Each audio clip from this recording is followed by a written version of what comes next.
We are raising a generation of idiots who have no context and they will not be able to handle if hits the fan. That's such a horrible thing to say. I said that? Really? Yeah. How sad. God, I say some really crappy things. But it's true, yeah. Are you afraid of anything? If we made no impact, I would not be raided. I would not have 3 FIRs against me. Clearly, someone thinks I'm a problem. In another life, he just wanted to play sports. In this one, he built a newsroom, a sports infrastructure company, and an NGO that became the Aam Aadmi Party. In this raw and honest conversation with Abhinandan Sekhri, co-founder of Newslaundry, we decide the cost we pay when we are afraid, what determines entrepreneurial success, and what is wrong with this generation. Even if you don't have financial privilege, you have social privilege. The first job I got with Newstrack was purely because I had access to Madhu, not because I was some great. A lot of people in the film industry are kids of privilege. I was like, you like the idea of success. You don't have what it takes to put those hours in. So that is same for a lot of people who want to start their own business. They want work-life balance. It's not going to happen. Both the haters and lovers of Narayana Murthy. The guy is a nerd who has nothing to do with his life except work. Find work.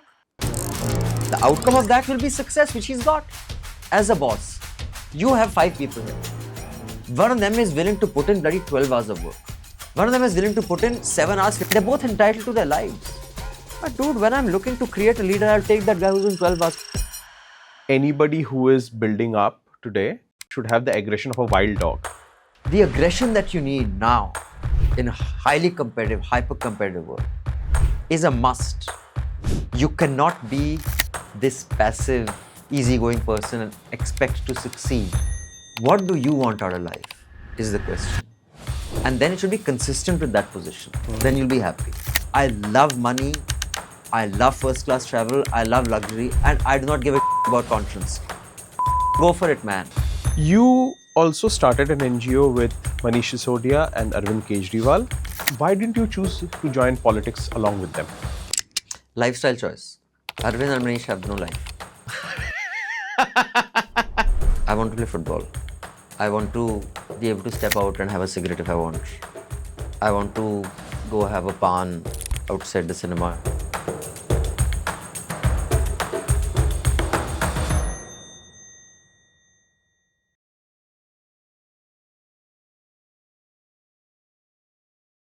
Before we start, in the spirit of your own style of conversation, Abhinandan, I need to ask you, are there any hidden business interests, powerful friends, or aunties that I should be aware of? Or should I be nervous and fear that you will eat me up for your breakfast? No, you don't have to be nervous or anything. I have no powerful friends. If you have to honestly tell me that, what do you think is the importance of access? Everything. I've said that in so many podcasts. Access is everything. Access determines outcomes, impacts outcomes way more significantly than any other aspect. You can have ideas, you can have capital, you can have, a great team, but access to that what you want to do, whether it is access to a social set that can give you, access to capital, that can give you access to power. I look at Delhi, we're sitting in a city where some of the richest people, if you ask them what they do, we are consultants. They can't consult for shit. They don't know jack shit about any area of expertise. They know people in power. So if you want to set up a mind, they can give you access to the people who will determine the success or failure of your mind. You want to get into the financial world, people are gatekeepers of access and they monetize it because it is very valuable.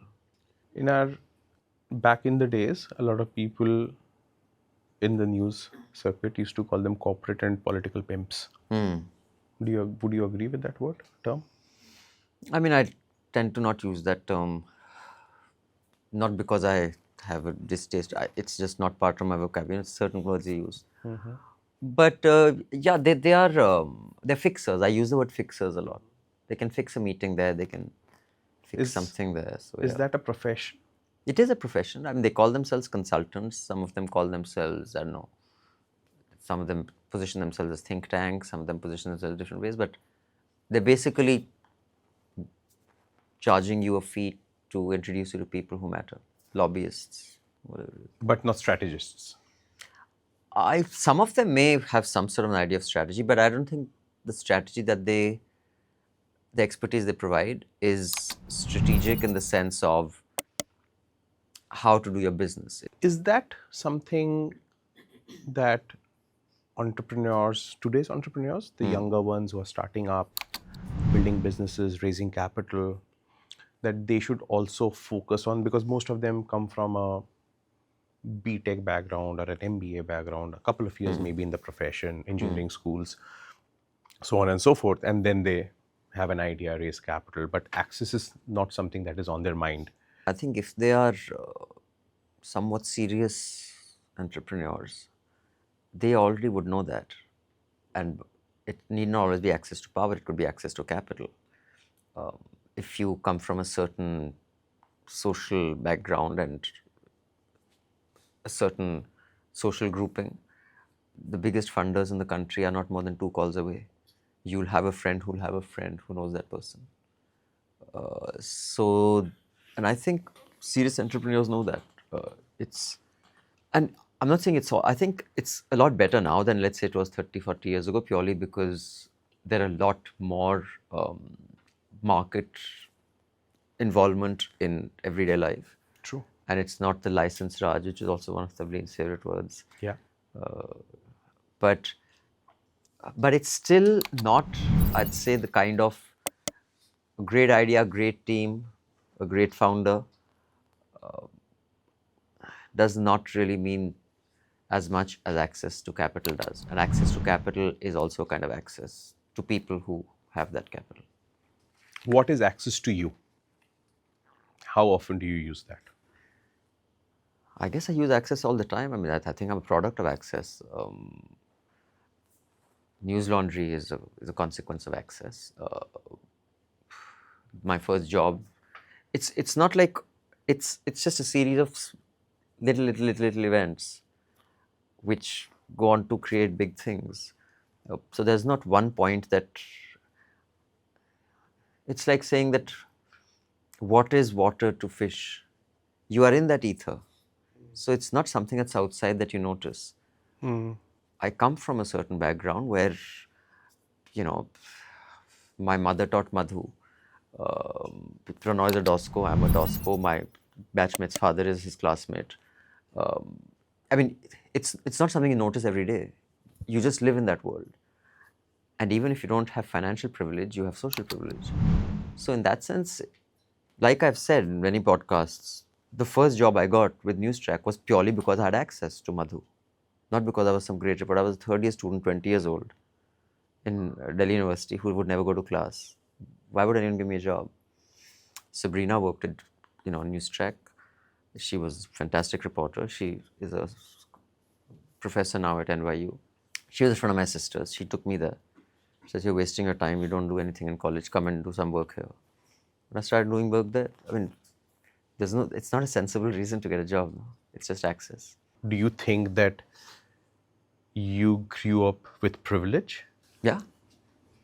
And you have also... I grew up in a house with 2,000 to 3,000 books. When my mother moved to Delhi, we had to give away half those books. They couldn't fit in our house in Delhi. Right.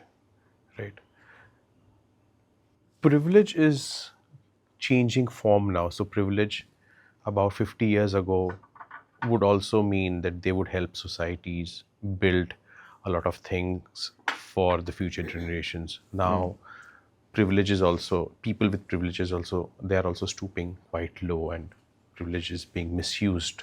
No, I think privilege has always been used and misused, or whatever it is. I mean, there was a reason that, other than Dr. Ambedkar, pretty much every person of consequence in our early years of our country were from a particular community. There's this great story by I keep getting mixed up with president and the writer. R.K. Narayan or K.R. Narayan? Who's the writer? Short story writer. R.K. Narayan. R.K. Narayan. So, An Astrologer's Day. Huh. The short story was that about this astrologer. He basically looks at everybody's palm and says the same three things. And everybody believes that about themselves. One of those things is you give a lot more to the world than the world gives to you. You're a very giving person. The most selfish, self-indulgent, self-centered asshole also thinks about themselves that I give a lot more to the world than I get back. Second is that you have very soft interior but very hard exterior.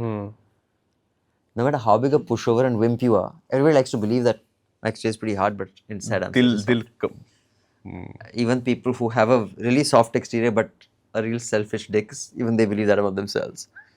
So, there are 2-3 things. So everybody thinks that their struggle has been like even some of these Nepo kids in Bollywood, it's slightly unfair term, but now it's in use, what can I say?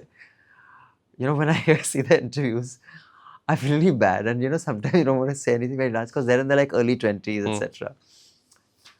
But I think they genuinely believe that things have been hard for them. I give this example all the time. When you and I drive on the streets of Delhi or any city, you see children. I mean, right now the weather is good in Delhi, but in peak winter, all those kids below flyovers, by the end of winter, 10% will die. True. And you'll be driving for a dinner where you'll probably spend anything between 5 to 20,000 rupees. But you will not stop and say, let me buy A blanket for them. And you can do that every night. Every night. And you could save so many lives. I think 100 years from now, people will say, so there were billionaires like Ambani who had a house worth 2 billion and there were people dying of the cold. What kind of animals are all of you? And they'd be right. But today it seems normal. Today it seems normal for the Prime Minister of our country to, when he has to go somewhere, you cover up those jhuggies. It seems normal. 100 years from now, people will say, were you like animals? Just like we look at people who owned slaves back then. Or just the way people who owned slaves looked at people who ate raw meat and, thought that the way to make a family is to catch a woman, hit her on the head, then the Thal and take her to your cave.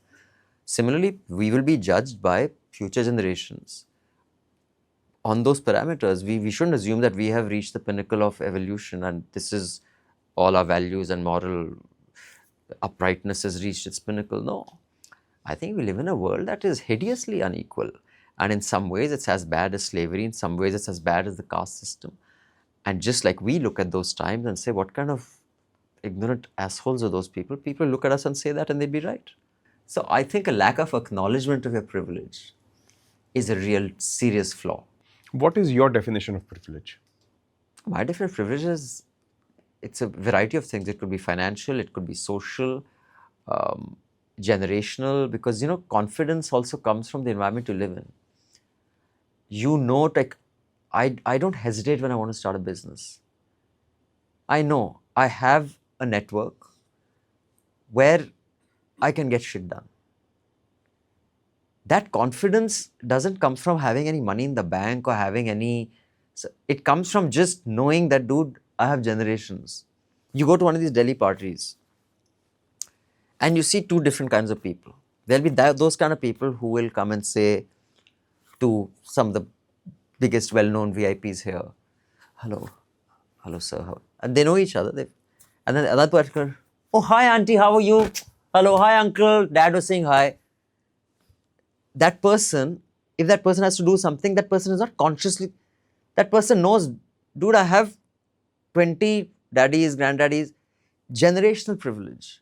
So it's, money in the bank is also privilege. It's a different kind of privilege. So it means different things in different contexts.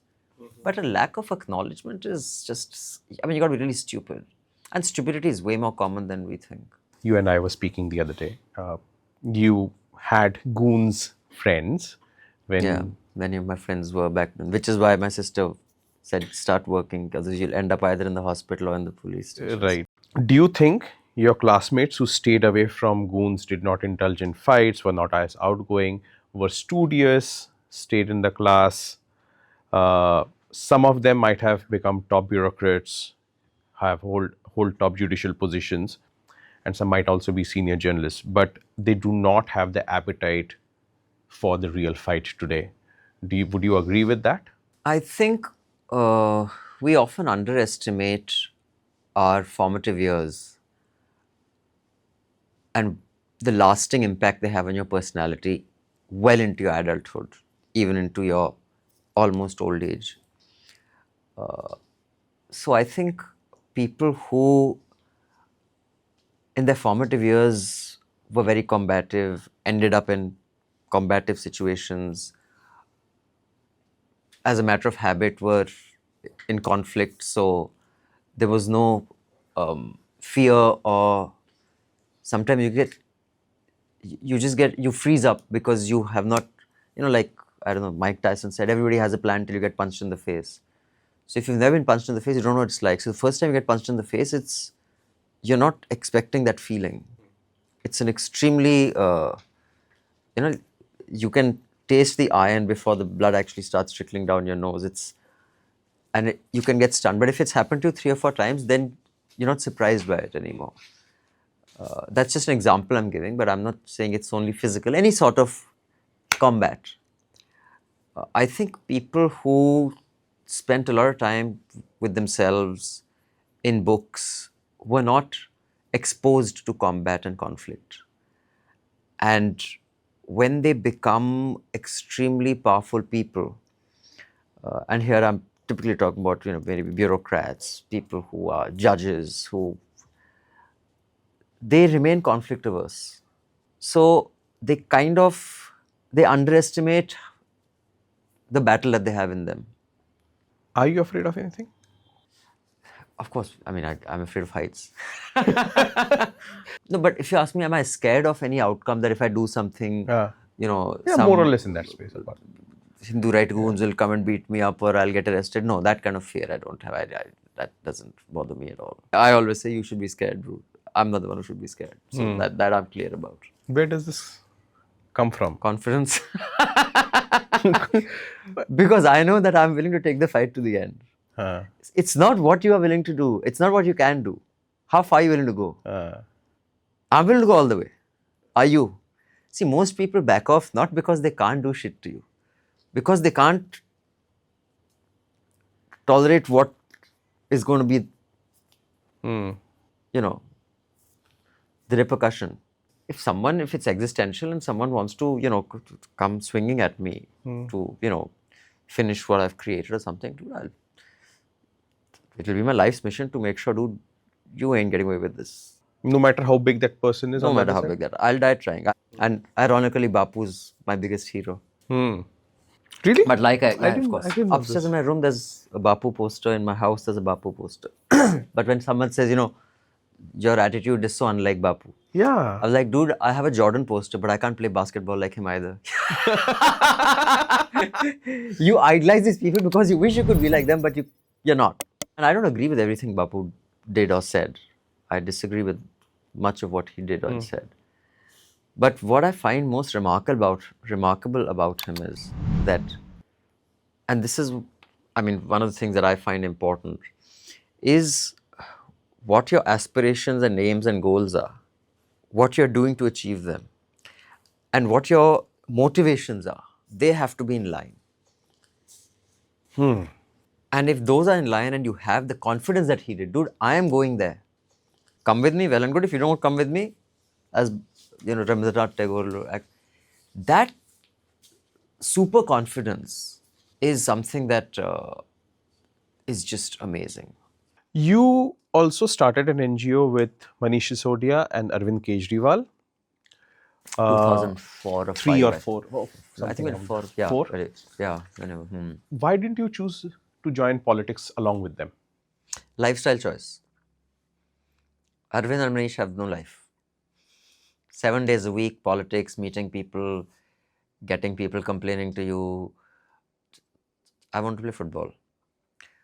I want to be able to step out and have a cigarette if I want. I want to go have a pan outside the cinema after film. I want the life I have right now. So I was like, brothers, you listen to this shit. I can't. This is not my scene. So So, I mean, his patience, that's why I find it really funny. And I think people don't really understand the conflict within politics. You have to be extremely patient while also being extremely impatient. You have to be extremely democratic while also being extremely autocratic. Autocratic. Dude, if you are the architect of something so big that Arvind was, and some chomu from hell is coming and fucking ranting to you for 15-20 minutes, you're just sitting there and saying, "Ab theek bol rahe." I was like, भाई तू ही सुन यार, मैं तो जा रहा हूँ चाय P के मैं घर सोने जा रहा हूँ, कल सुबह आता हूँ क्योंकि again we have to be here at 5. There'll be 10 other people who will be saying that वहाँ पर ऐसा हो जाएगा वैसा हो जाएगा. So and then slowly and again all this is a bullshit that I keep hearing. Even people who claim to know a lot that this was a movement that was planned for politics. Just shut the fuck up. I remember the confusion. It just, the momentum only carried it. And it was a few triggers that pissed off Arvind and he decided to enter politics. But when I saw that transition happening, I was clear, this is not the life I want for myself. तो उस room में कभी ऐसी बात हुई, मतलब if when you Arvind और and Manish were sitting कि भाई तू भी आ जा, तू ज्वाइन कर ले हम लोग पॉलिटिकल पार्टी. पहली बार जब 2013 में चुनाव लड़े थे, I still have that email. I think maybe when I write my book I'll publish it. The expectation was that at least the founders of 7 of us, Santosh, who tragically died from Sundar Nagri, at least we should contest. This is not what I want for myself. And we had the idea for Newslaundry predated that. I was like, dude, that's what I want to do. And that will be, which is why even now you see, we have articles about, which are critical of AAP, you know, Deepak. How tough is that to do that? Not tough at all. Why? I should be tough. Phone नहीं आता यार तू भी ऐसा कर रहा है, बाकी सारे तो कर ही रहे हैं, तू भी कर रहा है. I'm sure he feels happy. I don't always agree with it. But I'm not going to tell my editors what to do and what not to do. As long as it is accurate, it's fine. He's still a friend and I think he's a really good guy. What are you? Are you a journalist? Are you an activist? Are you an entrepreneur? What do you identify I'm yourself an entrepreneur. I haven't been a journalist in 30 years, 26 years. I was a journalist when I was at Newslaundry. I was a reporter. After that, I haven't done any journalism. I've just set up businesses. I write opinion pieces sometimes. I may have done 1 or 2 reports also in the middle, but doing a report in 20 years is not the same thing as being a journalist. I'm a news professional. You're a news professional. But why did you quit India Today in 1999? A variety of reasons, not one. One, I was clear at a very early age that I'll do something myself. I think. पत्रकारिता करते रहते मतलब. No, but I'd still be reporting to Arun Puri or someone or the other, right? Yeah, somebody, of course. So I was very clear that I want to have my own enterprise. 2 or 3 things I realized early in life, 2 or 3 things I realized late in life, 2 or 3 things I still haven't realized in life. So one of the things that I realized early in life is that as a personality type, I'm not optimized to work in an organization. I should set up my own organization. Why? I'd be unhappy. I'd be unnecessarily combative. I'd be unnecessarily argumentative. I would be miserable having to do something that I don't want to do. I would find it hard to report to someone. So there were a variety of things. Then the second thing was that what really made me happy was the long form when we used to do news track, which the stories would be anything from 4 or 5 minutes to 15 minutes also, like almost a mini documentary. Why did you start Small Screen and do you think you were able to achieve what you wanted to with Small Screen, or did you fail? No, I think we did well. We didn't fail. I mean, no one would call us fail. I mean, there was a time where we had, I think, 9 shows on every channel, non-fiction program in the country. We had a show on NTV Good Times, we had a show on Discovery, we had a show on Food. It was this channel that had launched.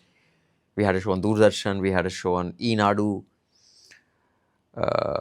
We had a show everywhere, man. We were producing, like, we were shooting ads. I mean, of course, in hindsight, you can do everything better. Newslaundry is an outcome of Small Screen. It's because Small Screen did so well that we could set up Newslaundry as a passion project. Otherwise, an ad-free platform in 2012, क्योंकि mood किया, बस खर्चा पानी कौन निकालेगा? But because we had a production, we had cameras, we had a studio, we had editors.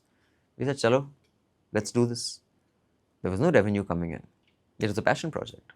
So I'd say it was a spectacular success. If for nothing else, we made some phenomenal shows by the way, when we won, I think, So why did you 25. kind of wind it down over time? Oh, no, that was because at that time, because for about two years, Newslaundry was not a separate entity.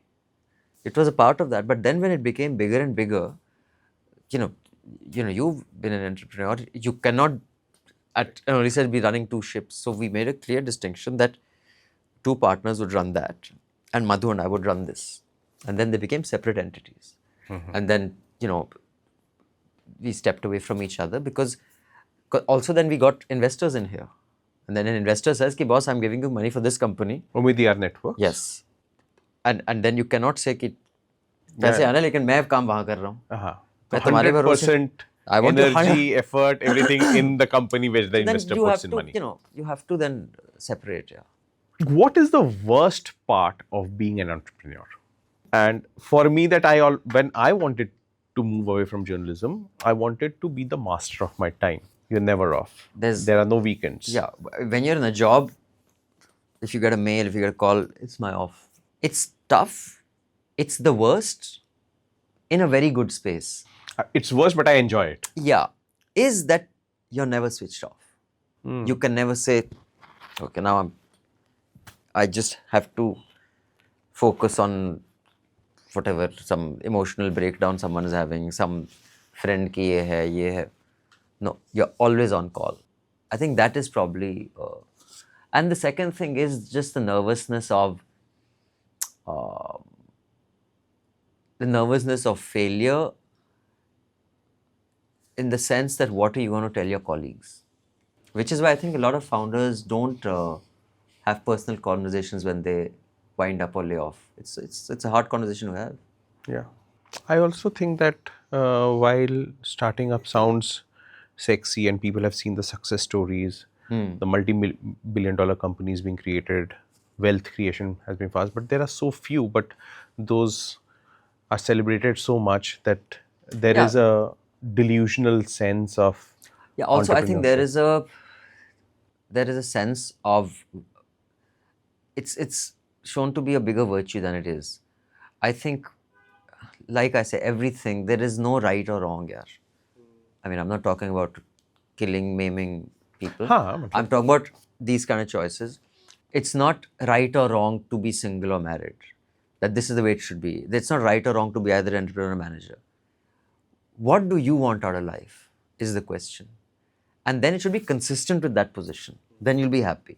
If you think your personality type it's going to be hard for you to toe someone's line, and you have ideas of your own which are often in conflict with other people's ideas, then sure, start up. But can you raise capital? Can you manage the emotional cost of entrepreneurship? Because that is very high cost. Yes. The emotional pressure you have to take as an entrepreneur, people underestimate. Now, if that can break you, then... So, there's no right or wrong. If everyone, who the hell are you going to hire? Every entrepreneur needs fantastic managers. Managers are rare. I have some fantastic managers at Newslaundry. I mean, I'm extremely grateful, and I think I'm very lucky to have the team that I have. It's just a phenomenal team. How do you build your A-team? With time, I think, again, there's no formula for it. It's a combination of many things. And that has a lot to do with, how you conduct yourself as well. You cannot have a hardworking team if you're not hardworking. That is a given. Don't assume that you can work 3, 4, 5 hours a day and have a team that will work 12 hours a day. If you're not going to put in 12 hours a day, no team is going to work 12 hours a day. And I've seen this in politics as well. Whether I agree or disagree with many politicians, I know the ones who are doing it with the kind of insane passion that they are doing it with, have the kind of team that has that insane passion. So I just find that the thing is, pop culture has created so many heroes of complete losers. Fuck, they're such losers. But the world sees them as heroes. And then people go down that road, and then 10 years later, fuck, I'm miserable. Yeah. Had you just, looked within and say, okay, what do I want out of life? I love money. I love first class travel. I love luxury. And I do not give a shit about conscience. Fucking go for it, man. But 20 years from now, don't whine about my kids don't respect me, etc., etc., etc. I've seen that happen to many people I know. Be clear and be happy. आपने शादी क्यों नहीं की? Parents से pressure नहीं है आपको? Parents ने बोला शादी तो करो? हाँ? हाँ, वही ना. My personality type is not optimized for marriage. Let's do this, and it's fun segment, and I will take names. You have to describe them in one word or a phrase. If you are uncomfortable, let me know. Rajat Sharma. I want to say something really mean and cruel, but I won't. You have to be honest. You have to be honest. Because it's not fair. You know, I should talk about his news, but the first thing that comes to me is something that is a personal attribute. So it's not nice to say that, but it's, yeah, that would be a very cruel thing to say. Dude, I'm an uncle, even you're an uncle. He's trying to cling on to youth. It's quite sad and pathetic. Huh? Arvind Goswami. I just feel bad for the guy, man. I think there was a decent guy there somewhere. But yeah, it's horrible what he's unleashed. And he's kind of, it's a contagion that has spread. Dr. Prannoy. He's a gentleman. He's a great guy, I think. Kalipuri.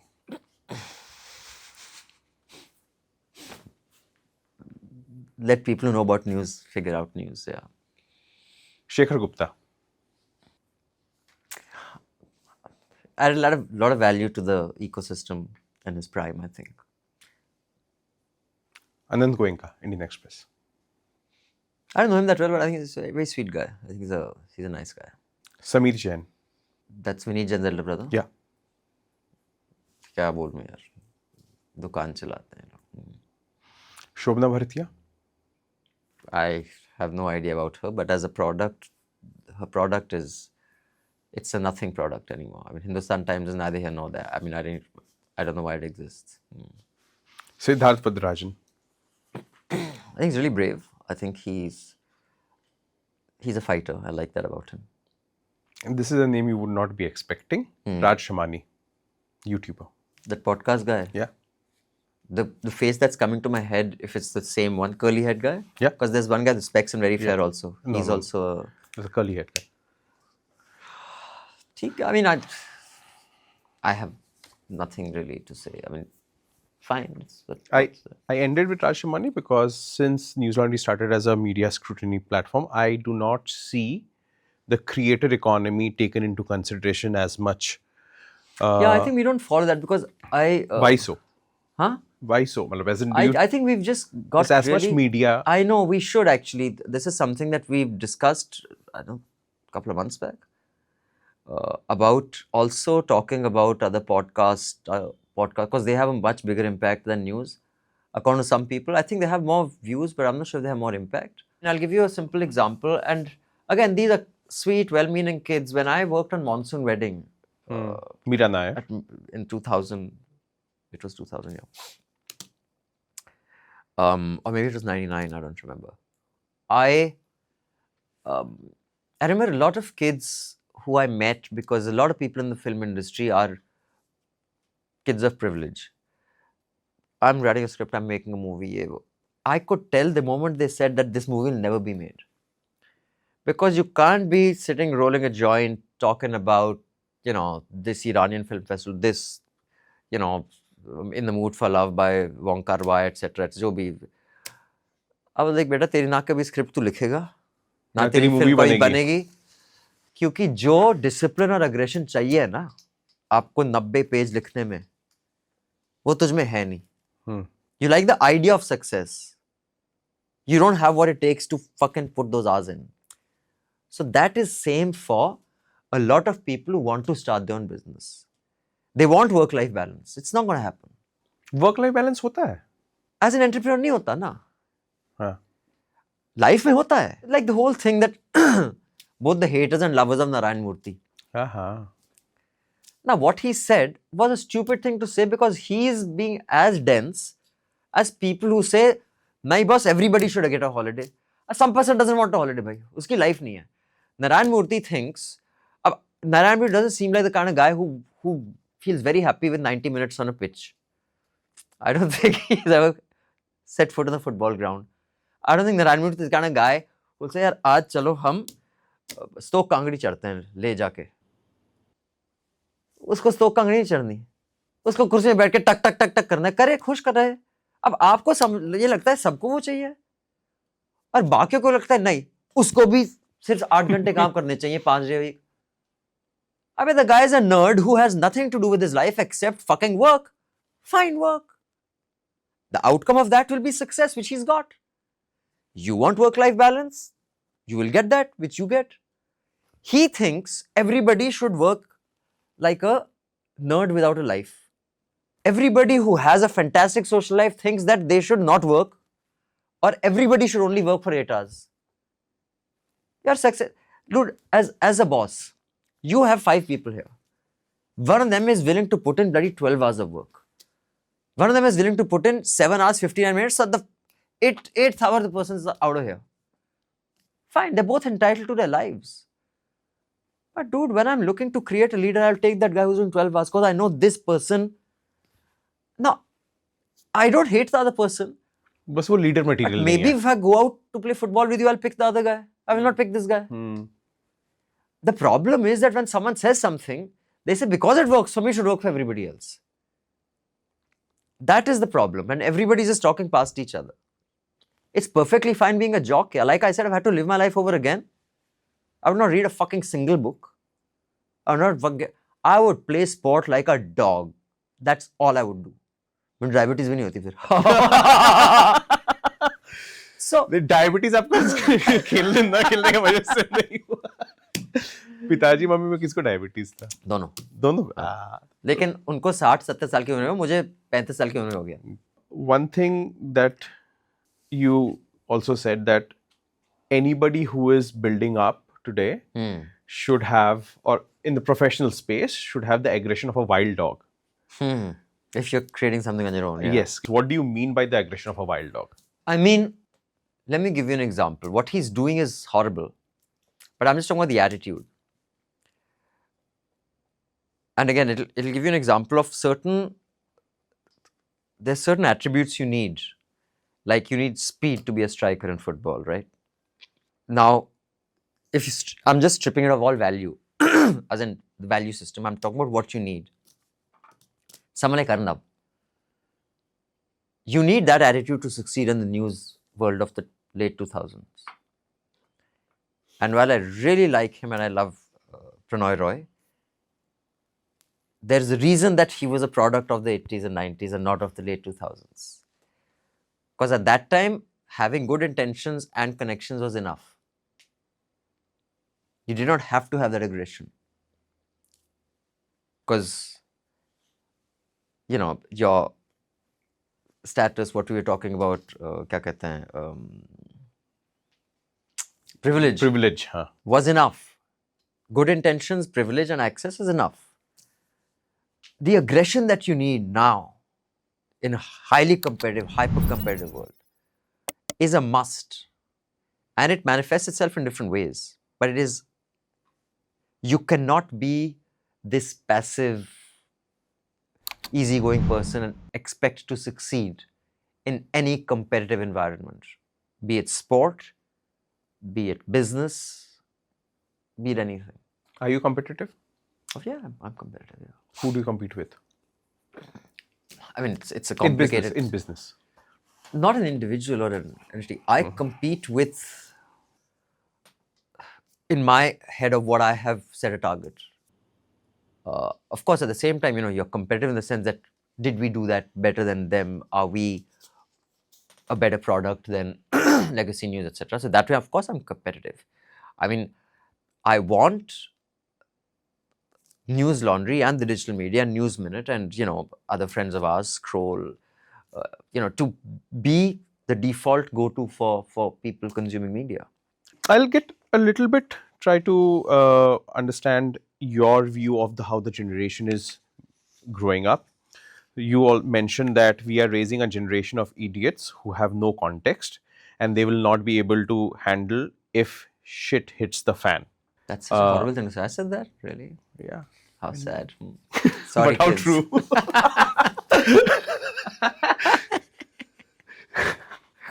God, I say some really crappy things. But it's true, yeah. And you don't regret. I do regret. I regret all the time. I mean, I say stuff. You regret about saying this? No. Maybe I could have worded it more gently. I don't have to be such a dick about it. In Ankur Wariku's conversation. I did? Okay.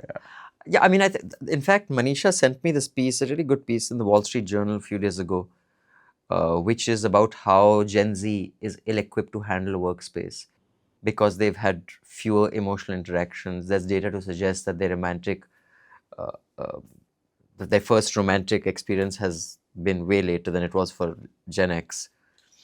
Their communication is not person to person, it's more on text. So the complexity of thought and ideas communicated in a workspace is a lot more. So, they kind of find things abrasive that are not necessarily abrasive.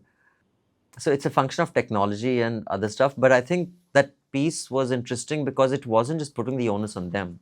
It's saying we have to change how we structure workplaces. But I think we need to figure out a way that is not toxic like it was for our generation, where, like, I generally believe Gen X is one of the hardiest generations. It's tough, but that is not achieved necessarily in good ways.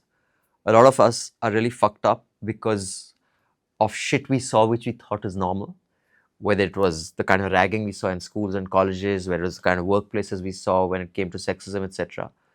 So we can say, okay, shrug it off, move on, which is not always a good thing. But doesn't that hardens you in a some lot? ways? So that's what I'm saying. In some ways it does, but it's also killed a lot of careers. Like, I can tell you from my experiences in school, and I went 12 years, both for all boys boarding schools. That environment can make you really tough, or it can really crush you. And I've seen both. I've seen people really toughen up, and I've seen people crushed, which is also not fair. So I don't think it's sensible to say that environment will toughen everybody. No, it'll crush a lot of people. And that's not right either. So what I'm saying is that if you were to try to extract the good things that in life you are going to get knocked around, you are going to meet dicks, you are going to meet horrible people. You cannot let that get in the way of you moving forward and achieving whatever task you have to achieve. Is there a way of doing it without it being as obnoxious and toxic as it was for our generation? Maybe there is a way of doing it. Maybe there is a way of kind of counseling them, saying that, dude, you will not always be mollycoddled. When stress happens, people explode. Be ready for that. I don't know how you can, but there has to be some sort of middle ground, and we have to kind of come up with that, because you cannot go back to the horrible sexist, casteist 80s yeah, and 90s. where it was okay to, smash kids around and kick them and break their ribs and shit. That's not okay, And at the same time, you cannot go to, oh, don't raise your voice, I'm feeling attacked. Fuck, man. You got to find some kind of middle ground. What's the problem the way we are raising kids today? I ain't raising any.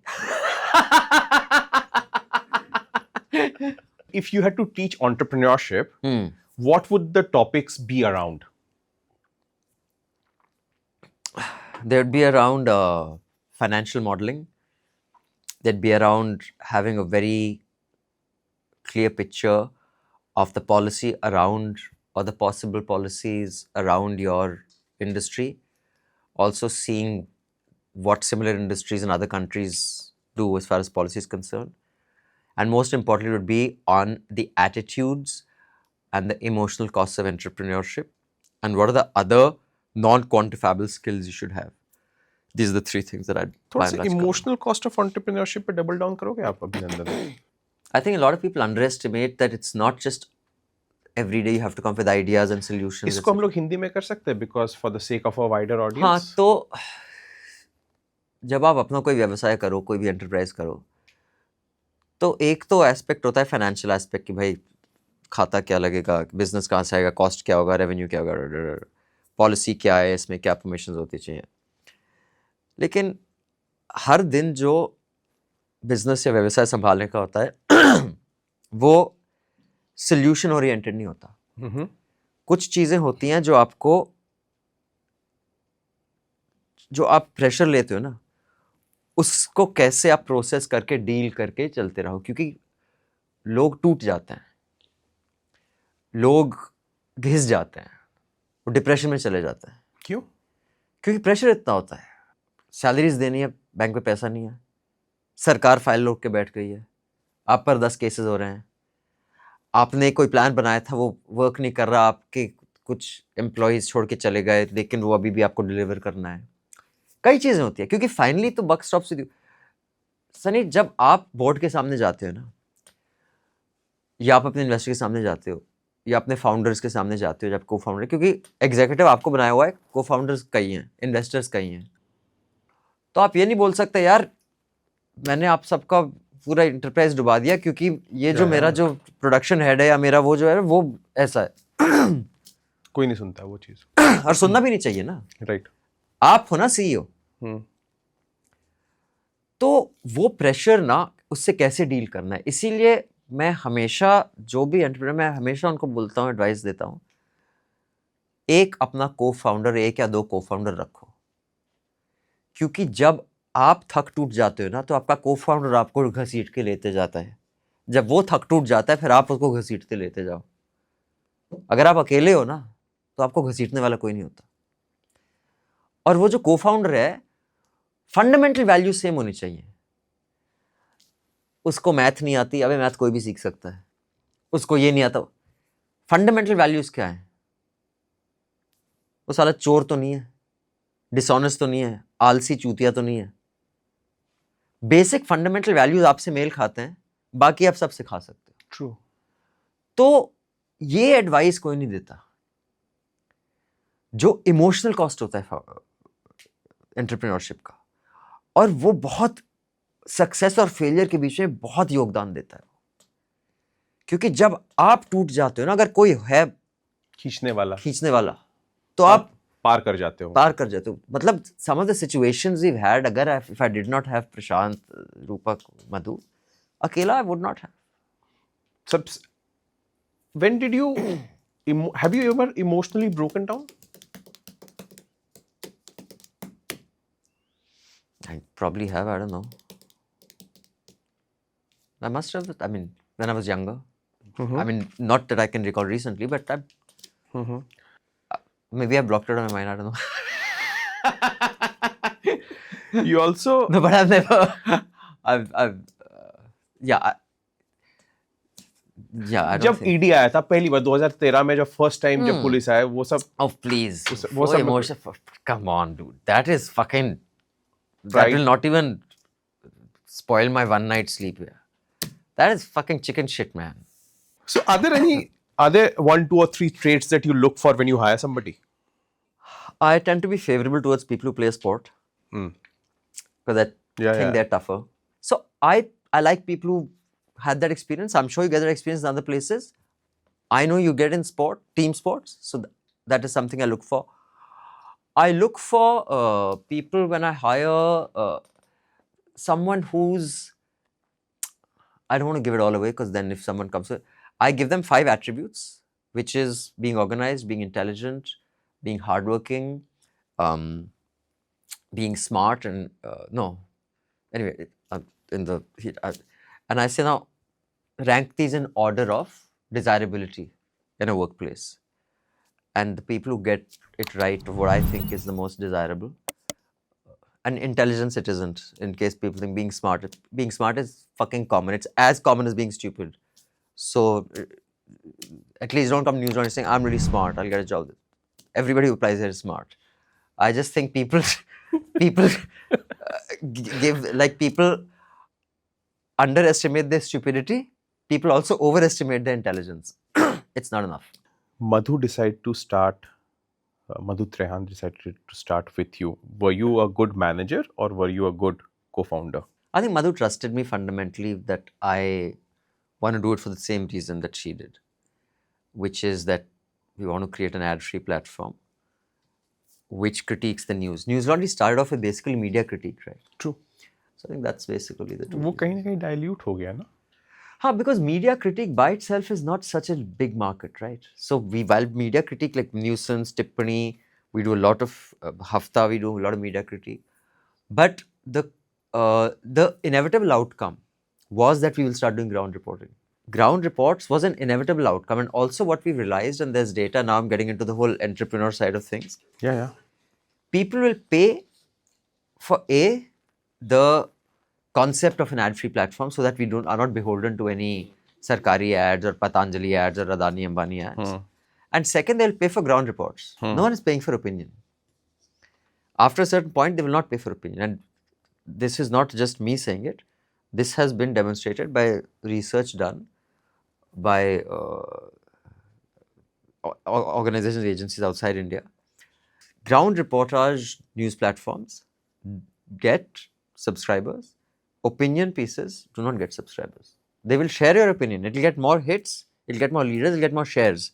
Because if I am in my bubble and I want to convince you of something, I'll say, see what Abhinandan has written, see what Sunny has written, but I will not pay for it, I will share it.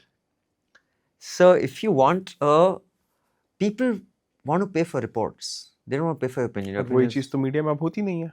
वो तो अब होती नहीं है. इसीलिए आपको सरकारी ads चाहिए, आपको बड़ी billionaires के ads चाहिए. Only the top tier people are paying for content, but people who are influenced by news, consuming news, bad news all the time, that mass is not paying for content. तो subscription के पीछे रख के भी impact कैसे create कर सकते हो आप? 70% of our stuff is outside the paywall, 30% is inside. And that kind of, you have to figure out the sweet spot where your public interest stories, like none of our electoral bond stories are behind the paywall. They were all outside the paywall. Because that is fundamental to democracy. There is an economic principle called the lighthouse principle. Yeah. Who pays for a lighthouse? Today you don't need lighthouse because we have GPS. But back in the day where ships needed a lighthouse to determine are we going to crash into rocks or not, who pays for that lighthouse? Inevitably, it would be the larger, richer shipping organizations, shipping businesses that would pay for the lighthouse. True.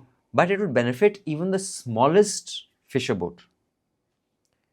Because you can't say, lighthouse ban gaya, only people who paid for the lighthouse see the light, the rest of you don't see the light. Everyone has to see the light. But, so, news is closest to the lighthouse principle. And that is how it was even in the beginning. By beginning, I don't mean beginning of time, but wrong choice of word. 100 years ago. Or maybe earlier in India's independence. Who ran Times of India, Indian Express? If these rich Marwadi businessmen, they were the ones who had the money saying that we have a business, we don't need the money, we will run it because a sound democracy needs news that is unafraid. It is an inevitable function of a sound democracy. So it was the richest who paid for that and it benefited everybody. The problem is value systems have got so inverted. Now the richest will buy out news so that they can completely fuck it up. How do we sustain ourselves? Is the revenue coming in more than the cost? To that, there are enough people in this country or Indians who may be living outside the country who will subscribe to keep me sustainable. About that, I have no doubt. I've proved it and I know it can only grow. It may not grow in leaps or bounds, but it will grow, and the lighthouse principle stands for that. As a product, we are sustainable because the lighthouse principle of the top 1 to 5% paying for us. So that is that question. So that, Correct. as an entrepreneur, that's sorted. Coming to what impact it has. It has an impact because inevitably it's the first domino that will eventually drop the biggest domino. If the first domino doesn't exist, the biggest domino will not fall. If we made no impact, I would not be raided. I would not have 3 FIRs against me. Clearly someone thinks I'm a problem, right? Right. So, and again, but that's just an outcome, Sunny. I'm not thinking that far, man. I want to do this, I'll do it. We were told we'd fail. No one would pay for news. So, I'm not looking to leave any legacy. I don't give a fuck. Once I'm dead, man. But as long as I'm alive, I want to do this, I'll do it. Structurally, what the problem is, that I think news is this very unique product, service. I'd say it's a service. which is kind of is hanging somewhere between market forces determining its outcome, the government determining its outcome, but everybody working against what that service should be. Right? For example, I consider news closest to the following three: education, medicine, and law. Education being the closest. A school has to be financially sustainable, but yet it cannot only work on market principles. We will only educate the rich, then you'll have shit outcomes. Right? That's why scholarships exist. That's why governments give land to school on discounted rates. There are all sorts of other facilities. But everybody knows that good education, they will not change the product. That remains. But uniquely in news, the product itself, what is good education? There is a consensus on that. What is good health? There is a consensus on that. What is good news information? That product has only changed. So and I think a lot of, I at least know 2 or 3 of the people who are running large news organizations. They are idiots. They happen to inherit a business empire.